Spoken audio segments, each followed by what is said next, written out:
اگر مرد جلدی فارغ ہو جاتا ہے تو فوراً اپنی بیوی سے جدا نہ ہو، بلکہ کچھ دیر ٹھہرے اور پھر چاہے الگ ہو جائے۔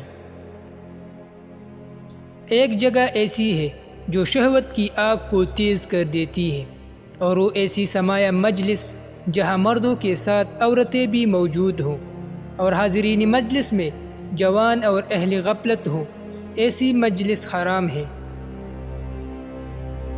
حضرت ابن عباس کا فرمان ہے، شیطان عورت کی 3 چیزوں پر زیادہ حملہ کرتا ہے: اس کی نظر پر، دل پر اور اس کی شرمگاہ پر۔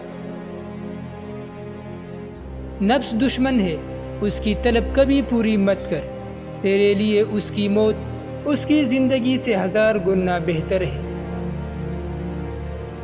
زیادہ تر عورتیں تیز روشنی کی بجائے ہلکی روشنی اور اندھیرے میں ہم بستری کرنا زیادہ پسند کرتی ہیں۔ زندگی 2 دن کی ہے، جس کا اکثر افسوس ہوتا ہے، اس کے بارے میں بہترین بات ہو سکتی ہے۔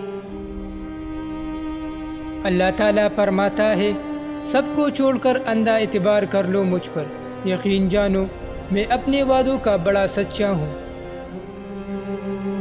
ماہرین نفسیات کا کہنا ہے کہ اگر آپ عورت کا سینہ چوم لیتے ہیں تو آپ اس کی روح کی ساتھی ہیں، اور اگر آپ اس کی شرمگاہ کو چوم لیتے ہیں تو آپ ہوس کے پجاری ہیں۔